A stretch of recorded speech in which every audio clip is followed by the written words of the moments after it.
اگر عالمی منڈی میں قیمتیں بڑھیں تو میں کہہ سکتا ہوں کہ بھائی ٹھیک ہے مہنگا ہو رہا ہے. نہیں عالمی منڈی میں ویسے پیٹرول کی قیمت بڑی تو ہے, 3 مہینے سے نہیں بڑھی, یہی تو مسئلہ ہے. اگر 3 مہینے سے قیمتیں بڑھتی تو پھر ہم بھی کہتے کہ بھائی بڑھنی چاہیے.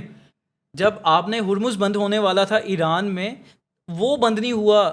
ہمارا تو زیادہ تر تیل جو ہے وہ ترسیلات وہ ایران سے ہو رہی ہیں, ہم نے وہ تیل بند نہیں ہوا, سب کچھ اسی طرح چلتا رہا. 2020 میں ہوا تھا, آپ نے ہرمز ایک دن کے لیے بند, پوری دنیا میں 15% پیٹرول کی قیمتیں بڑھ گئی تھیں. اس کے بعد اس طرح عالمی منڈی میں 2-4 روپے کا اضافہ ہوا ہے, لیکن یہاں 100 روپے کا اضافہ 1-2 سال میں ہو جانا, یہ تو سمجھ سے بالا تر ہے نا. وہ ٹھیک ہے, لیکن جب کبھی پیٹرول کی قیمت کم ہوتی ہے, ہوتی بھی ہیں, تب ہم کریڈٹ کیوں نہیں دیتے؟ سر دیتے ہیں کریڈٹ, لیکن آپ ایک سال میں 100 روپے کے قریب بڑھا کے, آپ 8 روپے 7 روپے سستا کر کے آپ جو وہ دیسی گھی کی چوڑی کا ایک لقمہ ہمیں کھلا کے خوش ہو جاتے ہیں, اور ادھر سے بجلی کے بل میں اتنی قیمت بڑھا دیتے ہیں, تو ہمیں کس چیز کا ثواب ہے؟ ابھی آپ نے بجلی سستی کر دی ہے اور پیٹرول مہنگا کر دیا ہے. آپ تو اتنے ڈپلومیٹک ہیں کہ آپ ہمیں سمجھتے ہیں کہ یہ جو عوام ہے یہ کوئی پاگل ہے, ہم جیسا کہیں گے ویسا ہو جائے گا. ایسا تو نہیں ہوگا. نہیں ایکچولی احتشام کیا, خیر یہ پالیسی میکر جو ہیں یہ ان کی باتیں ہیں, میں تو ان میں نہیں الجھنا چاہتا. تو ہمارے پروگرام کا وقت ختم بھی ہو رہا ہے. ایک بالکل آخری سے بھی ایک چھوٹا سا کویسچن کہ آج کل کے جو نوجوان ہیں, بچے یونیورسٹیوں سے فارغ التحصیل ہوتے ہیں, آپ چونکہ بیسیکلی ایک رپورٹر ہیں, رپورٹر سے آپ ماشاءاللہ اینکر بنے ہیں, تو جیسا کہ آپ نے خود اپنی لائف کے واقعات بتائے کہ ایک رپورٹر کو ہر وقت جو ہے مختلف تھریٹس رہتے ہیں, یہاں تک کہ جانوں کے خطرے ہوتے ہیں, لیکن اس کے باوجود بہت سے نوجوان ہیں جو کہ اس فیلڈ میں آنا چاہتے ہیں. آپ نوجوانوں کے لیے کیا پیغام ہے آپ کے پاس جو اس فیلڈ میں آنا چاہتے ہیں؟ مجھے لگتا ہے ایک خوبصورت شعر ہے, جو سچ کہوں زباں کٹے, جو چپ رہوں تو جرم ہے, ستم کے اس دیار میں خطیب کشمکش میں ہے. وہ یہ سوچ کے آئیں کہ ہم یہ فیلڈ جیسے ہی جوائن کریں گے ہم ایک لمبی کشمکش میں چلے جائیں گے, کیا بولنا ہے, کیسے کرنا ہے, کب کرنا ہے, کیا کرنا ہے. تو یہ کشمکش کا نہیں صرف ون لائنر کہ ان کا رویہ کیا ہونا چاہیے. سر مجھے لگتا ہے کہ تحقیق اچھی ہوگی تو وہ بہترین چل پائیں گے. تو اپنی تحقیق اچھی رکھی جائے اور پڑھا جائے, بس یہی ہے. ناظرین یہ تھے ہمارے آج کے نوجوان جرنلسٹ احتشام بہلیم. ہماری دعا ہے کہ یہ اسی طرح ترقی کی منازل جو ہیں اس کو طے کرتے رہیں اور لوگوں کو جو ہے وہ سچ آئے دن ریویل کرتے رہیں. ہم اپنے نیکسٹ پوڈ کاسٹ میں کسی نئے مہمان کے ساتھ حاضر ہوں گے. تب تک کے لیے ہمیں اجازت دیں اور ہمارا چینل جو ہے اس کو سبسکرائب کرنا مت بھولیے گا. تھینک یو, اللہ حافظ. السلام علیکم, میں احتشام اللہ بہلیم ہوں اور آپ مجھے پبلک پوڈ کاسٹ پہ دیکھتے رہتے ہیں. آج میں جس سیٹ پہ موجود ہوں یہ میرا بڑا پسندیدہ سیٹ ہے, کیونکہ جو اس کے ہوسٹ ہیں ان کی کیا خوبصورت ووکلز ہیں, کیا خوبصورت آواز ہے. پاکستان میں اگر کوئی پوڈ کاسٹ سننا پسند کرتا ہے 1.5x پہ اچھی پوڈ کاسٹ, تو مجھے لگتا ہے جو پہلا بندہ ذہن میں آتا ہے وہ صاحبزادہ علی ہیں, کیونکہ ان کی اتنی خوبصورت ووکلز ہے, دل کرتا ہے سنتے رہو سنتے رہو.